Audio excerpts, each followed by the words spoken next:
Well, thank you for joining me today. This is another Marketing Monday, and today's all about LinkedIn, which is always a hot topic.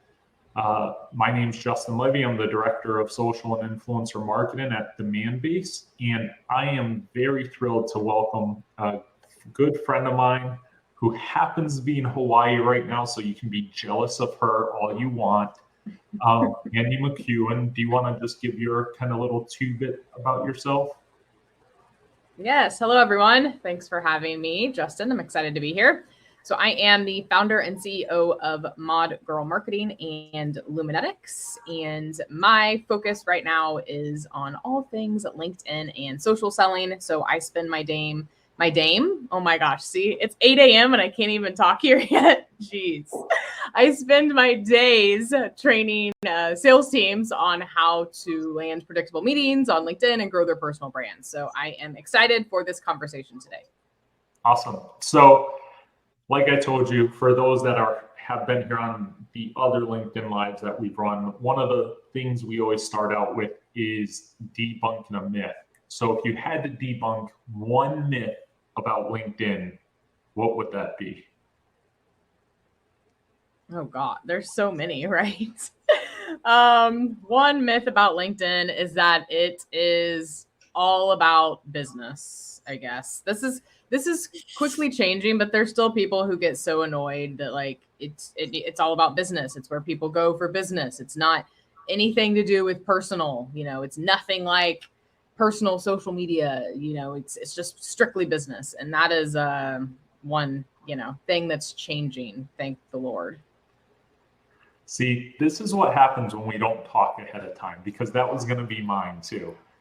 Oh, we could do another one. There's a bunch. I think that it's this never-ending debate about that, right? And you have the people that are kind of on one side of the spectrum that are, very kind of hardliners about this is only supposed to be corporate. And I believe that you bring your whole self to work, or kind of however you want to position that. And some of my top engaging posts, and I don't really do it to have an engagement per se, but I see, my followers and my community, be it on LinkedIn or any other channel, I always want to represent what's going on in my life, whether that's a promotion or something big that we're launching at work, but also what's going on in my personal life.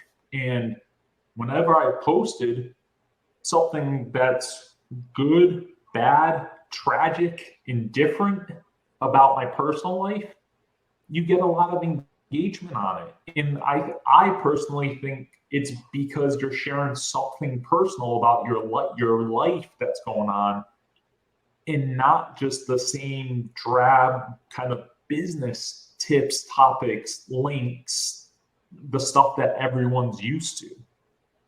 Mm-hmm. Exactly. Yeah. Well, and it's just kind of boring. Like if you just go to someone's, all they're doing is posting about business. It's just, that's, we need to be posting about business. Obviously, that's the whole point. But you need to mix it up. And it's not even just personal either. Like just randomly share like news stories or someone else's, you know what I mean? Like you can totally mix it up and still be personal without having to show people a ton of personal things. Like you can get creative there, So yeah, that's a myth. And then, there's so many more, but I have several more, but you can go on if you want. We all can't just show pictures of life in Hawaii. I know, right? I know, right? I would say on that note though, another myth, going on that same topic is, or I would not even say myth, but you made a comment about how the personal posts always do better with views. And that's true because that's just the nature of the beast. We're going to be more attracted to people that are sharing personal stuff because it's more entertaining and more fun than business, right? However, I think a myth is views are everything. That's another myth is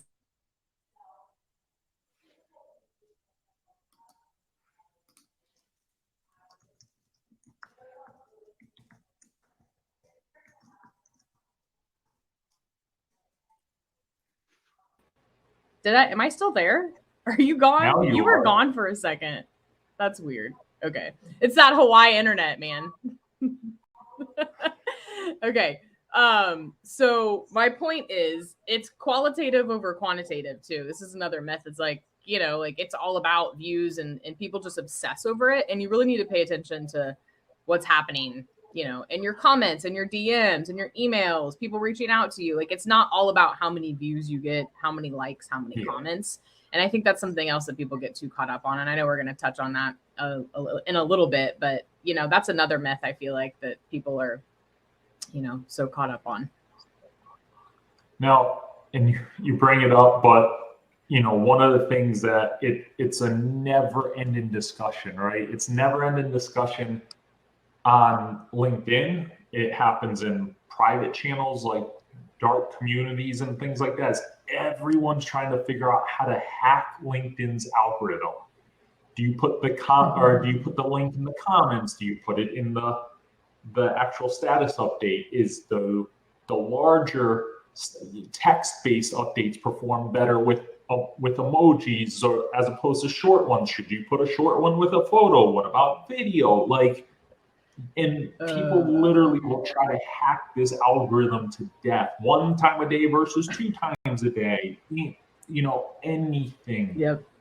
Now you deal with this all the time. Besides what what a lot of people that might be on here do just with being active. But what have you found, or what from everything that you look at, what do you see or think at least? Yeah, I mean, at the end of the day, you guys need to be creating valuable content, period. Like, people get so caught up in all of these algorithm, like nitty-gritty details, and it's changing so much, first of all. And second of all, like, the core basics have never changed. Have a compelling hook to engage people, have valuable content, like, period, right? So we can all get into the more details that you actually want to hear. That's what you don't want to hear. That's like what you don't want to hear from me is like, it doesn't matter, but it ultimately doesn't. Okay. So like there's a few things. Yes. So I'm friends with Richard Vanderblom. And if you guys aren't following him, go follow him. He's like the LinkedIn algorithm king. His company puts out reports all the time. So he was a fellow speaker with me in Denmark back in May and at a LinkedIn summit. And so,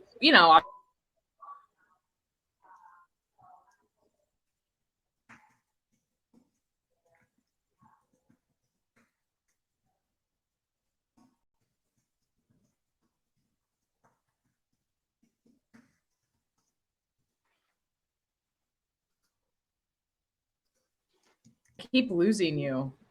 Okay, now I'm back. Are you back? I think your rental laptop and I think it literally is the internet, and I'm even on a decent internet connection here, but I am on an island. Okay, so I think we're good to go now. The comments, yeah, they don't like links in the post. This is true. However, they don't like links in the comments either anymore. So the algorithm is looking for words like link in comments or click below, right? However, what we've done with a workaround is my colleagues now will comment the link. And like they will, like, instead of Mandy, like Mandy posts, but Mandy doesn't comment. It's a colleague of mine that still works at ModGirl that comments whatever link we want. So that's kind of like a workaround, but also like just try putting in the link, and so, or you can go back, like today we posted and we're going back like 3 hours later or 4 hours later and we're posting the link, because the algorithm has had time to do its thing. So you can go back and add the link 4 hours later because you need to give it like 4 hours. So these are just little tiny hacks that you can do and experiment with, but also experiment with just putting in the damn link and seeing what happens, right? Like there's a time and a place to just include the link. It's not that big of a deal. Like you might lose a little bit of viewers, but if it's something meaningful, then do it. Like, for example, I had a YouTube video that I did for Social Media Examiner and it was on LinkedIn and they have a pretty big following. And I posted the link to the YouTube and it got 10,000 views, which is decent for me, especially for putting in the link, and like that goes against what everything, what you're taught, don't put the link. And I'm like, it did better than a lot of my posts have done in, a couple of weeks. Right. So there's a time and a place for everything. And we could sit here all day talking about little tiny algorithm hacks. And so we can do that in a little bit if you want, but I don't want to like consume this whole time with algorithm hacks. So.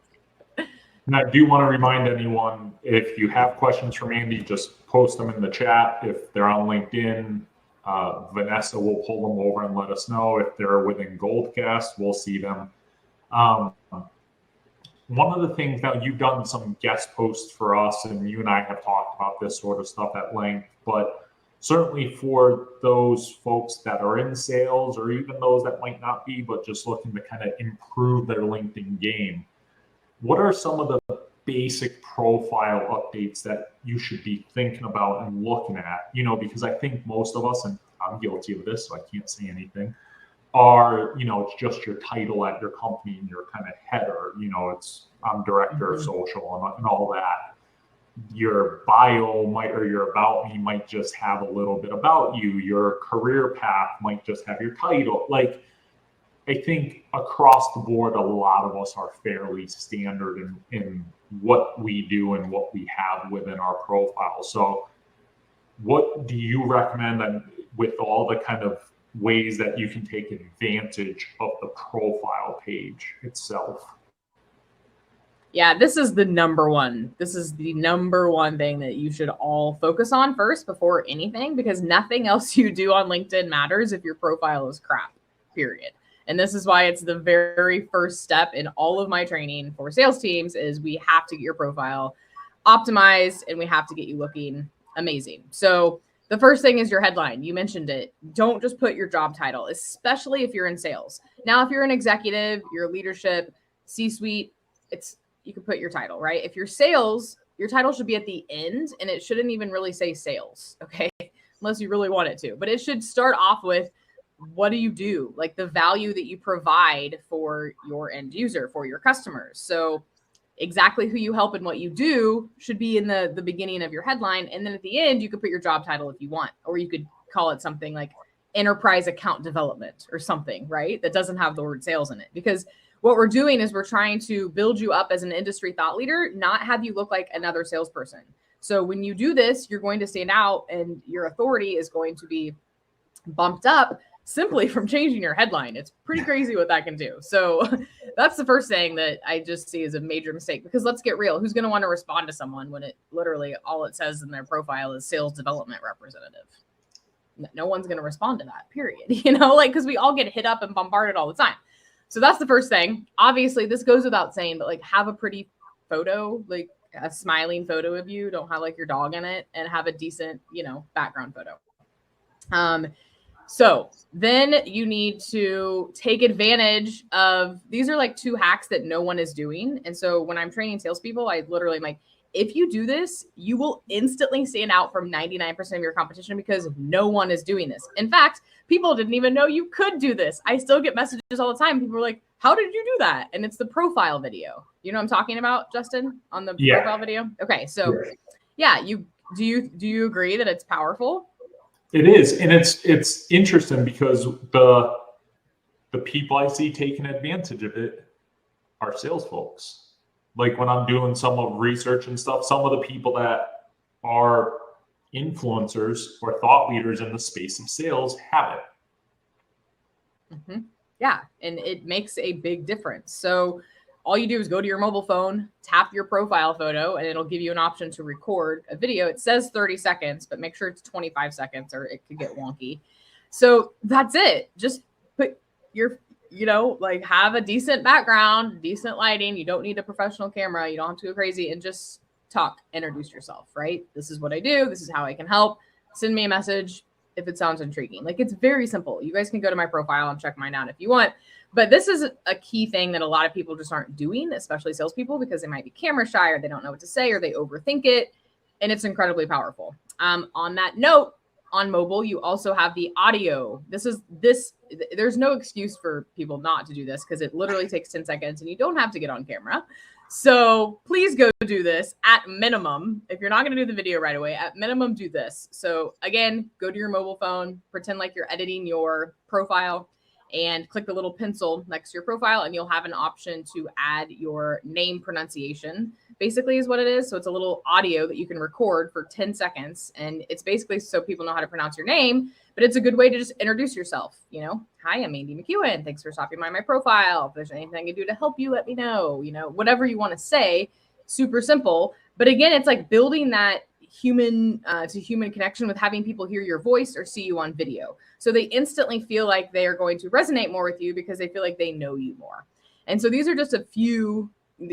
I haven't even got to, like, we're literally, you guys, just talking about above the fold. I haven't even got to all the rest. So if you guys do those 3 things alone, like, that's it. Like literally above the fold. If you do those 3 things alone, you're going to stand out. Not to mention all the other things you need to do for the rest of your profile. But those are the 3, if we're going in order of like starting from the top of your profile and down, that's it. But you need to fill out your about section, make it more like a story. Don't make it a resume, right? Talk about how you help people and maybe results you've achieved, add featured media. Like, we could go on and on, but you essentially need to take advantage of everything LinkedIn is giving you on your profile. It's funny, excuse me, because one of the things I should do, or I need to do, is that audio clip, because for my entire life, everyone can't get my last name correct. For my life, someone, and I've had this when I speak on stage, someone check with me ahead of introduce me. So how do you say your name? I'm like, Justin Levy. Okay, great. What do they say? They will walk the 10 feet up on stage and say Justin Levy. I just told you 10 seconds ago how to pronounce my last name. But my entire life, I have Levy, Levi, Jason, or Justin. Where the Jason comes from, I have literally no clue, because there's only the J and the N. Well, maybe the S. But yeah, so you saw that question about how someone can get on board with your sales training. For anyone else, that's Mandy's site. Now, one of the things, so we can go deeper into the profile. One of the things that's helped me over time that I take full advantage of is filling out the areas like certifications, volunteer work. Like, just one day I sat there and went through and just filled in everything that I do to make me more holistic, right? Kind of everything I do within my life, just as a person outside of work, like with volunteer work or kind of work related certificates. But now if you transition kind of from the profile and things like that, now you start to get into more the kind of the sales side of it, right? One of the things that most of us hate, but it still happens, is getting pitch slapped. It's like the second you connect, so you automatically, before you can take a breath, you get that, hey, I want to show you this great thing because you work here, or kind of some variation of that. I get it for old companies I don't even work at anymore. And all you got to do is go look to see that I work at the Demand Base now, and I'm not involved with events. So why are you asking me this question?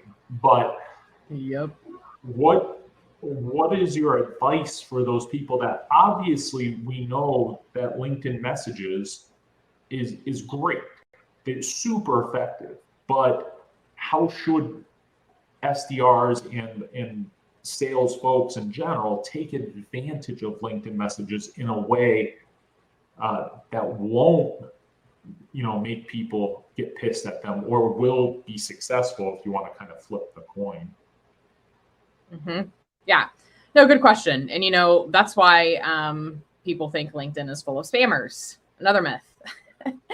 And it is, but it's also full of awesome people. So you have to, not let the spammers ruin it for everyone. So first thing is, you can't just rely on messaging people alone. And you can't, this isn't cold email. You can't, put a bunch, not to mention even cold email needs to be personalized, right? So it's like personalization is the name of the game. So I have what I like to call the friendly leader method that I coined. And essentially it is, how can we come across as a friend when we're reaching out to people? And it starts with engagement. So if you do anything on LinkedIn, so we started off by talking about the algorithm. If I'm being honest, leaving comments is way more impactful than posting your own content.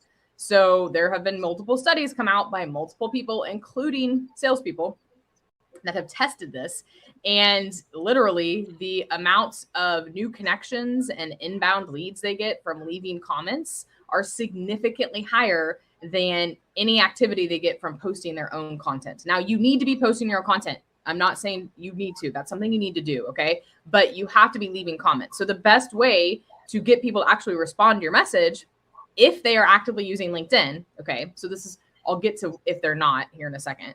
So if they're actively using LinkedIn, which means they've been posting. And so with Sales Navigator, you can use the spotlights feature in Sales Nav, which most salespeople are using, and you can drill down from your lead list who is actually actively posting on LinkedIn.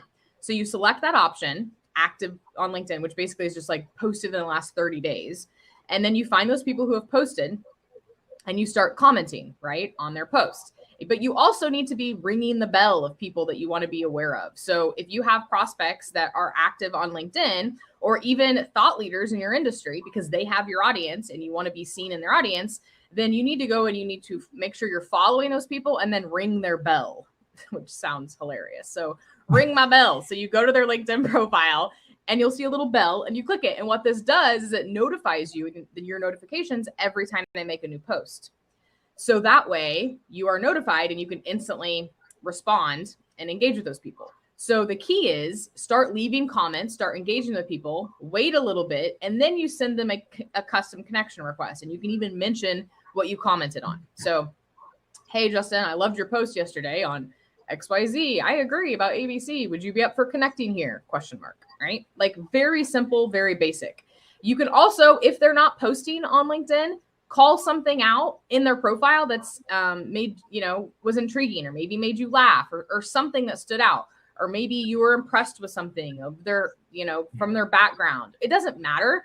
The point is find something that makes you look like a human being, because there's a lot of, like, to your point, Justin, people that are, spamming and using automation. And so when you can stand out, do that. For example, someone was mentioned on a podcast. Hey, I just listened to your podcast with, Justin. It was great. Would you be up for connecting? Right? Like it can be super simple. Like my friend Jacob, we're friends now because I reached out to him, and his dog and him were in Mendocino when I was living in California for the last 10 years. And I was just in Fort Bragg area. And I was like, hey, I was just in the same area with my dog too. Cooper looks adorable. Like it had nothing to do with business. It was about dogs in Northern California. And he's like, wow, you're the first person in the last few thousand connection requests I've received, because he receives a ton, that's actually mentioned anything about my profile. And you guys, it took me like 30 seconds to look at his post and see stuff and then leave that 2-sentence connection request. And he's like, you're the first person in several thousand that have even looked and commented on anything on my profile. So I know I'm like telling you guys basic stuff right now, but I promise you, even though it's basic, hardly anyone is doing this. So when you do it, you're going to stand out. I totally agree. Listen, it's always the basic stuff that people want to skip over, right? And yeah, it takes time. And I think that's where, say, frustration comes with people.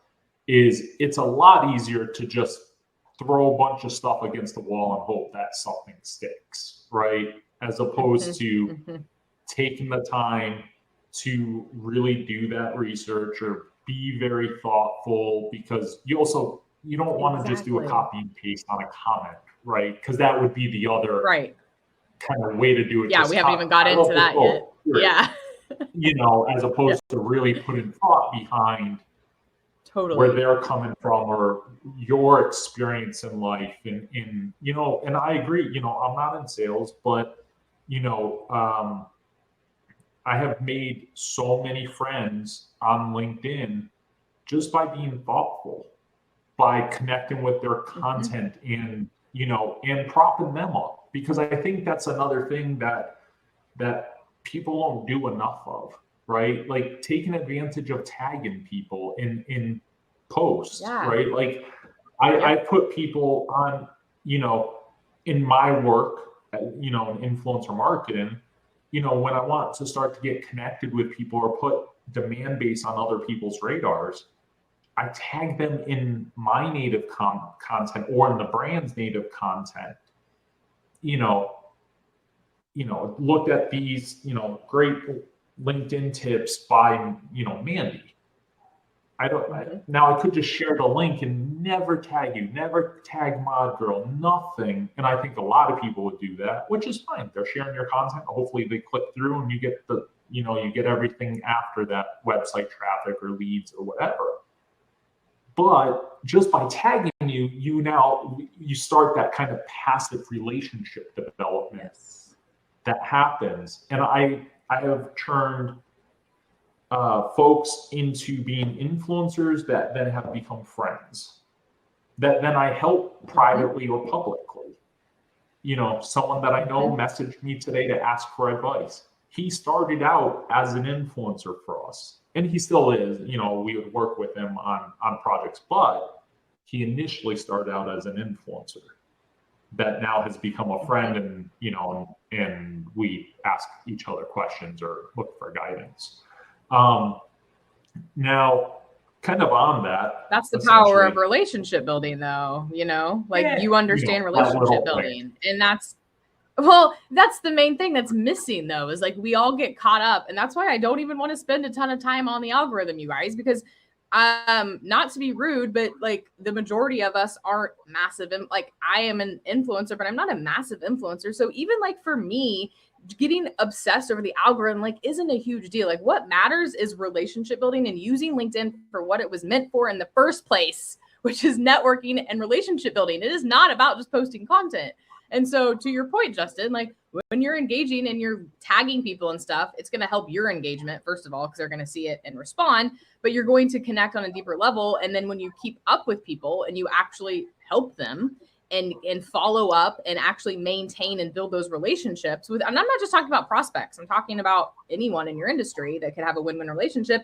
That's when the magic of LinkedIn happens. It's not from blasting out a bunch of connection requests and posting content. Like that's not how you win at LinkedIn. So, I'm glad that you're bringing this up and giving those examples because you understand relationship building. And that is the salespeople that are crushing it on LinkedIn. They understand that. They understand how important relationship building is in engagement, Well, we became friends that way. We have never hung out in person, and we have done a lot of work together. So it works. Now kind of on that topic of influencers or what have you, how can people go about building that thought leadership? Whether maybe they're not that comfortable with posting native content of sorts, right? Like I think that a lot of us have that thought process. I was just talking to someone the other day about this. Like I have nothing to say. Like even though they actually do, they have a lot of expertise if they just sat back and thought about that. But it's a skill set, right? You have to kind of get used to doing that. So how can people get more comfortable at building their thought leadership? Curation, content curation. So I have what I call the curation station. It's part of my process in training SDRs, and it literally is sharing other people's content, sharing your company's content, sharing news, and then adding your 2 cents to it. So I don't expect salespeople to come right out of the gate and be influencers or even think like marketers, right? That's not their job. That's not what they were trained to do. So what I do, my job is to give them the confidence to post content on LinkedIn without having to post their own unique content from scratch. So you can 100% be a thought leader and build up your thought leadership and be seen as a valuable, trusted resource in your industry simply from sharing other people's content. So your company is posting on LinkedIn all the time, most likely daily, if not a few times a week. Those are prime opportunities to share the content with your own context. And you don't even have to share it directly on LinkedIn. Like you could take something from the company's website, a customer testimonial, a video. You could post natively and put your spin it. Maybe it's a blog post that you take from your company website, and you have a blog post that you feel like is pretty impactful. Take it and take out the main key points of the blog post and add your two sentences of your own, and then bam, you have a post, right? Same with news stories. So follow industry influencers and news outlets and stay on the leading edge of what's happening in your industry. That alone right there is an easy way to become a thought leader, because people will start seeing you as someone who shares, new things that are coming out, whatever it is. So there are so many ways that you can build your thought leadership and not even post anything of your own unique content right out of the gate. Now, of course, the whole goal is to get your feet wet so you're more comfortable with this. That's the whole point, is like start doing this, start curating content, sharing other people's content. And then once you get more comfortable, you can start posting your own unique content. But you don't have to do that right out of the gate. You can easily leverage other people and other companies' content.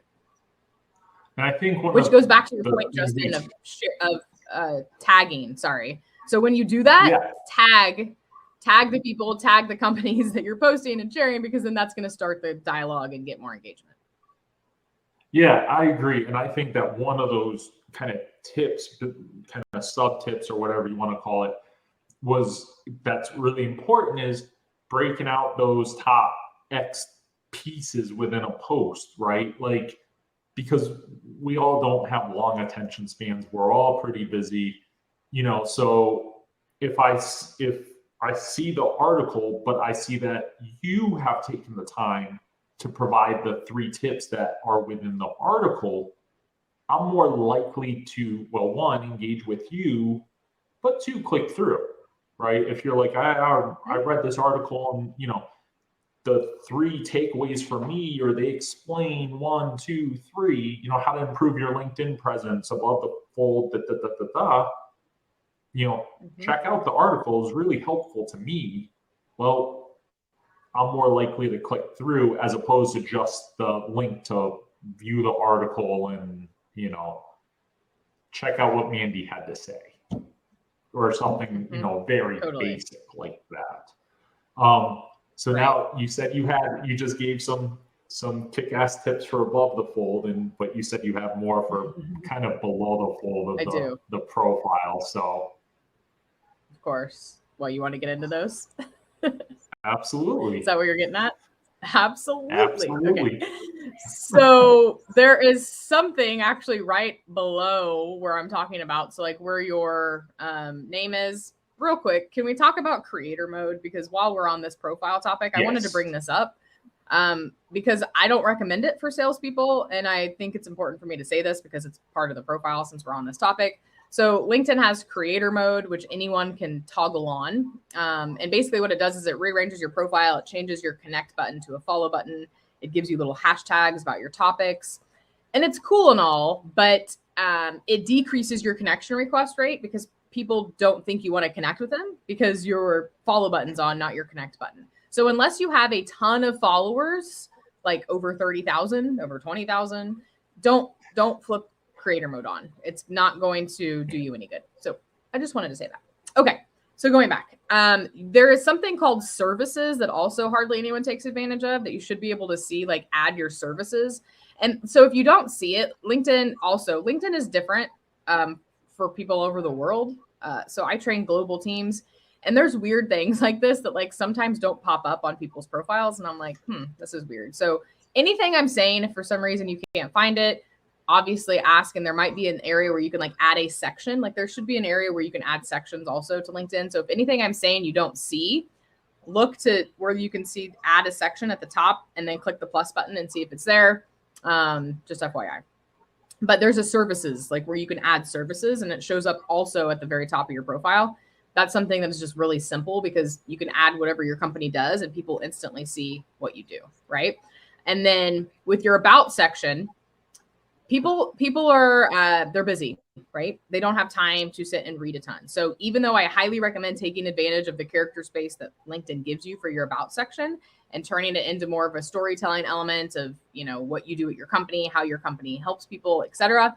The very first sentence. So, Justin, how you can click the read more button on the about, like on LinkedIn profile. Okay. So that very first sentence before you click the read more is crucial because 90% of people, I think it literally is like 90% of people, if this is an actual stat, don't click that button. They don't click the read more button. So if you start off with, I am a 20-year career veteran and blah, blah, blah, no one cares. Okay. So unless you're trying to get a job, you know what I mean? Like even then it should be better than that. Right. But don't talk about yourself in that very first sentence. It should not be about you. It should be about the value that you provide to people. So when I'm training sales teams, that first sentence should be about the company. So at Mod Girl Marketing, we ABC, right? So if you look at my profile, I go into, and then I even have like a testimonial right underneath it. So think of like the most impactful thing that you want people to know the moment they land on your profile. And it should be about your company, because that's what we're trying to do here. We're trying to land sales opportunities for your organization. So it needs to be about you, but the very first sentence really should be more about your company than you, because you want to build up the authority also of your company and make it crystal clear on what you guys do. So, you need to be really strategic about the very opening lines in your profile when you are a salesperson working for an organization. So it all depends on your goals. Like if you're unemployed, you just got laid off, like a lot of other people unfortunately did, then this is obviously the profile needs to be all about you specifically, right? And nothing to do with your past company, except for the results you achieved for your past company. Yes, right? So put those accolades, but that should be in there also anyway. So you can weave in, this is what we do at my company, and then this is what kind of I've achieved over my years of doing this. So it's kind of like a storytelling element of you and the company, and more specifically your role at the company. So it should really be less about you and more about them and how you help people. Same with your experience section. And then featured media is a huge component that a lot of people don't take advantage of. And you can add featured links, featured media on your about section and your experience section. And you don't know how many SDRs have told me that they think that's the game changer for them, and how many people have commented on those links and how helpful they are, because they link to case studies, they link to videos, they link to white papers, right? There's all sorts of ways. They link to your top posts, maybe. There's all sorts of ways to take advantage of that. And so essentially you're making like a mini sales page. Really, it's a mini landing page when people land. So you're pre-selling people ahead of time. So by the time you reach out to them, your profile is so badass. By the time you reach out to them, they're like, yeah, I want to talk to her. She's amazing. Look at her profile, right? So that's the whole point, is like you want your profile to sell for you, to where you're just starting conversations and dialogue, and they can get a lot of information simply from looking at your profile. Now, something that may work for some, may not, or maybe a preference simply. A lot of companies provide cover art. That's up to the employee if they want to include it as their cover art or not. I choose to, because I think we have a fun little mascot, and so I like having him on my profile. But he is cute. He's pretty cute. DB's awesome. But from a, you told this line, right? The personal brand helps with your professional brand as with selling and what have you. Do you think that people should lean towards their work cover art if they can get it? Because not every company's make kind of professional creative cover art. Because I've seen people do both, right? I know people that work for companies that do have cover art, because I've seen it on other people's pages, but they've created their own personal brand kind of cover art. So it's the first thing that people see when they land on the page, right? So how do people take advantage of that cover art? I've also seen nothing in there too on people's pages, which is besides me. Not good. You could buy you could buy something off of Adobe stock for $5 and use it, but like, how does someone take advantage of that? Yeah, that's a good question. And to be honest, we've heard some interesting feedback on this. So when we work with clients that are targeting, obviously, enterprise, so we're working with enterprises that are targeting enterprises, they have some interesting feedback from their customers that say, some of them, that they prefer landscape photos over branded photos. So like pretty backgrounds that are like high resolution over a branded photo. So what I do in my training is just like what you mentioned, Justin, I give people the option. So 9 times out of 10 companies we work with, they provide the branded covers, just like, Demandbase does. But they can choose, the reps can choose. So if you have a high resolution landscape photo that you love, right?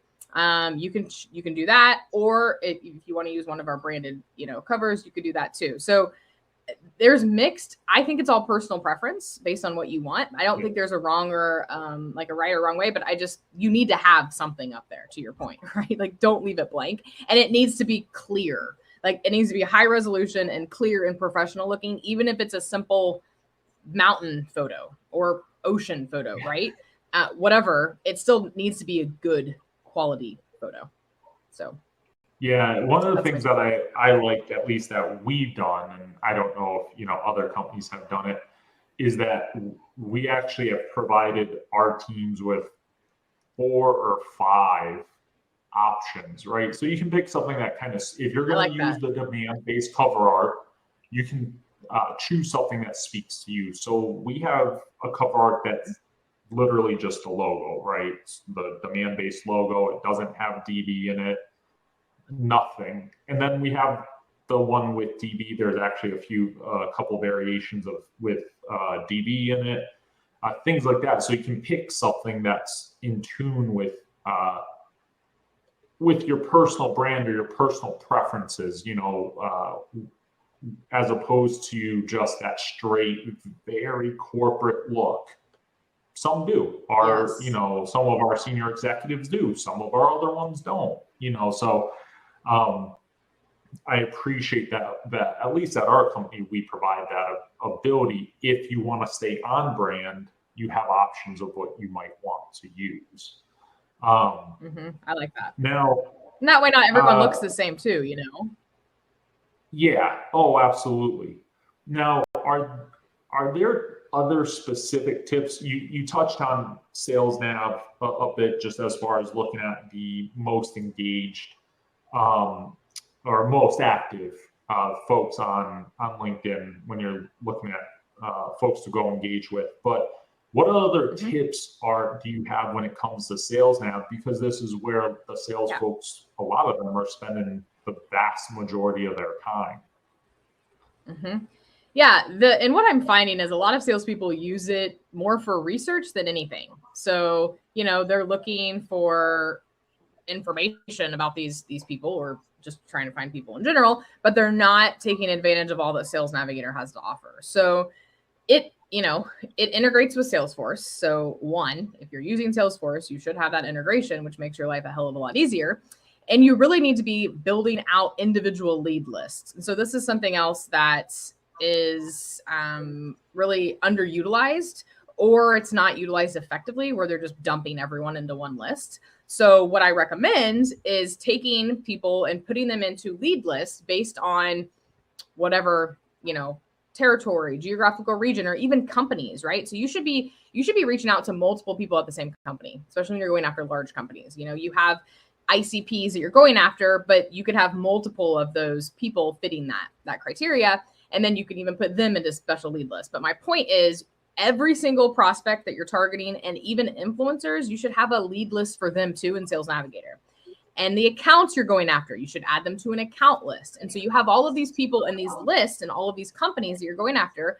And then what you do is every day you log into Sales Navigator and you look at your feed and you can see what's going on. You can filter by, leads who have posted, in the past 24 hours, right? People who have visited your profile, it shows up there. Companies that were mentioned in the news, whatever it is. So now you have this perfectly curated LinkedIn feed from only the people and companies that you want to see, and who is engaging with you, who's leaving comments, who's visiting your profile. And it's all right there on your Sales Navigator feed. So it's your alerts. And then from there, you can engage right then and there. So you don't even have to go to LinkedIn.com. You click on, Bill Smith is on my lead list. He just posted 3 hours ago, I see. Click on that and you can comment right there from Sales Navigator, and then you can just work your way down the list. And so it's a really amazing way to quickly look for and take advantage of engagement opportunities that would take you longer to do on LinkedIn. Now, you still need to, ring the bell and get those notifications too from those people. But there's so many different ways to take advantage of the alerts on Sales Navigator that, quite frankly, I have not seen a single salesperson do. And I've been training a lot, and no one is doing this. No, everyone's like, oh, good idea. Yeah. Okay. I mean, no, it's there, but they don't really know what to do with it, and because no one's shown them, it's not their fault, the Sales Navigator is kind of a beast. There's a lot in there, it's kind of overwhelming if you don't know.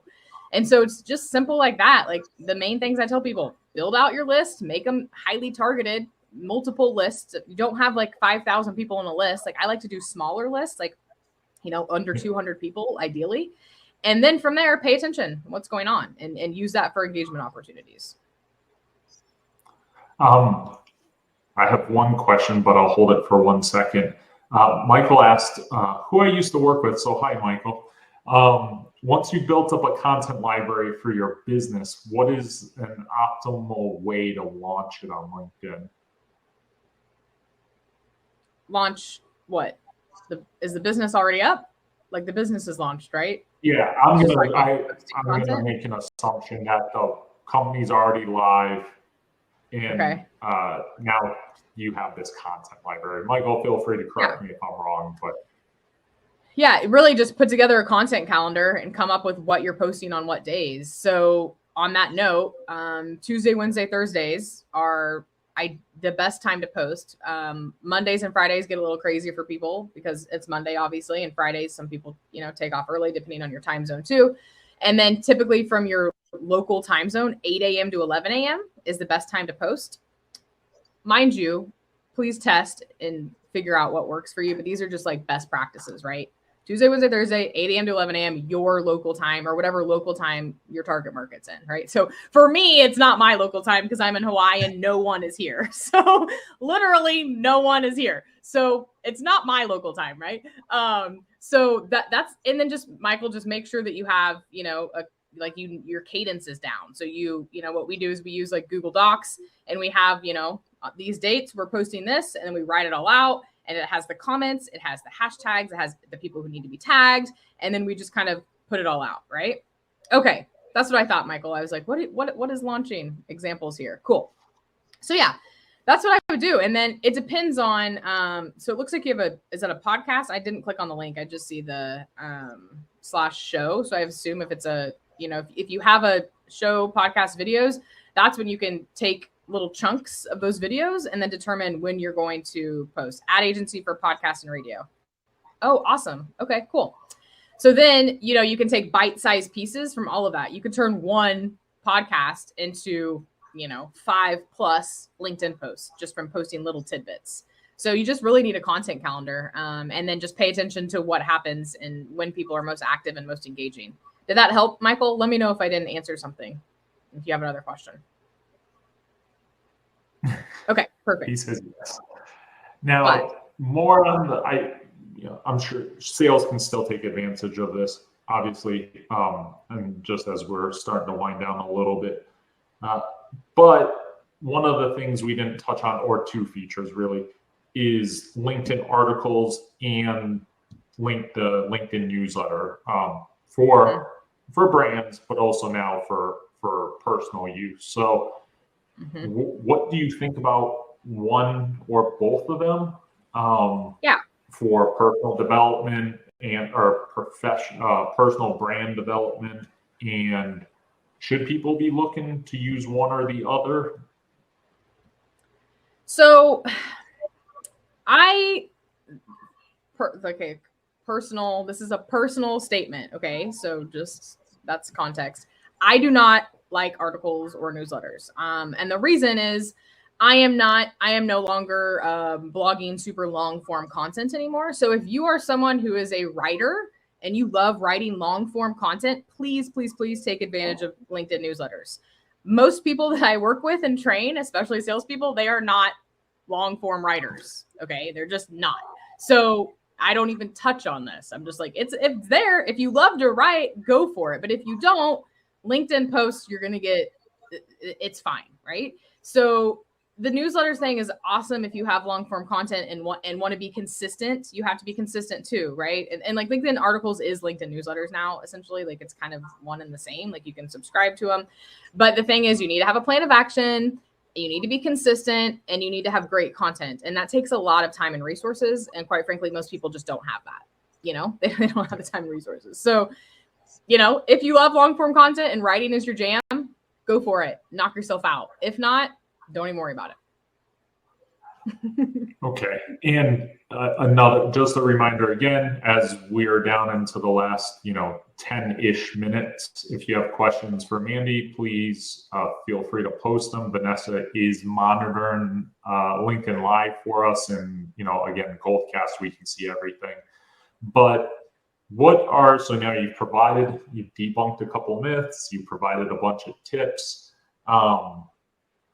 what are, say, if you had to package them up into your top 3 or your top 5 kind of takeaways? So hopefully people have written down a bunch of the tips, or they're going to see, go back and look at this kind of post recording. But what are top takeaways? Like, someone gets off of this right now and they're going to, they're inspired and they're going to go do something. What are those immediate things?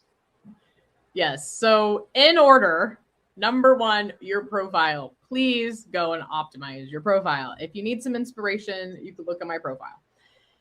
But that needs to be number 1. If you do anything, please change your headline, update your headline. So the first few characters say exactly what you do. Because remember, my second tip that I'm going to tell you is they're only going to see your beautiful face and the first handful of words in your headline.